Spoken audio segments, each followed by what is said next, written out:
On Fine Fellows and Expeditions, written upon remembering the days we composed the Avonsong Ballads. My thankfulness I now express for fine co-roving chaps, for crazy missions, expeditions, routes drawn out on maps. It makes me glad to think we've had high times on summer days, while sometimes hiking, sometimes biking ancient sacred ways. From Shepton down to Glaston town, we walked, then camped the night, then joined the flow of Beltane's show with dragons red and white. Reliving all with fond recall, I clearly still remember how we liked it when we biked through Hengewald last September.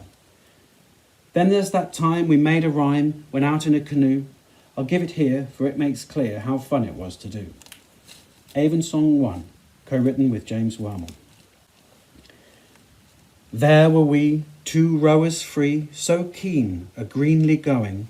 We took a skiff to Avon-cliff, the sap was greenly flowing. We calmly coaxed, with gentle strokes, the waters with our rowing. A sultry grey hung o'er the day, but softly warmth was blowing. I never saw such calm before, as we did see that day. Such silence and such sleepiness, soft settled on the way. We checked the clock, a sudden shock, enough the spell to break. Our boat fast tied against the side, a land route we must take.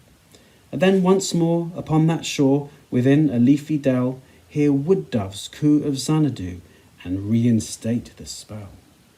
'Twas calm, my dear, so calm to hear the doves those notes expel, which echoed round, a soothing sound to lull a leafy dell. We took a pew adjacent to a tavern of renown, and in good cheer we supped on beer and watched the sun go down. Much we refilled until they spilled those cups, generous and deep. We drank so much, the strength was such, we neared the verge of sleep. 'Neath darkening skies we did surmise 'twas time to wend our way. 2 rovers green, right glad to have seen the calm tide of that day. That was the rhyme we wrote that time, but later that same year we rode again and wrote again. I'll give the sequel here. Avonsong 2, written with input from Andrew Cowper and James Wormel while canoeing on the Kennet and Avon to Avon-cliff Aqueduct and beyond, and then visiting the chapel of Mary of Tory in Bradford-on-Avon. When Auburn red and autumn dread o'er Avon's vale were cast, then we once more did take up oar and rowed our humble craft.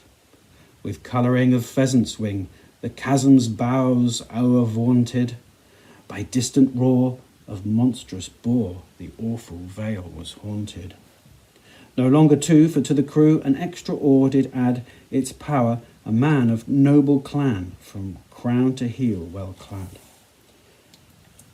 The mist half cleared, and there appeared, aloft upon the air, a stone-constructed aqueduct in crumbled disrepair. A curse is cast on all who pass across this ghastly span, but some strange song pulled us along. We crossed to elven land. The elven queen, miscloaked unseen, had caught us in her spell, and planned to keep us locked in sleep within her dreadful dell.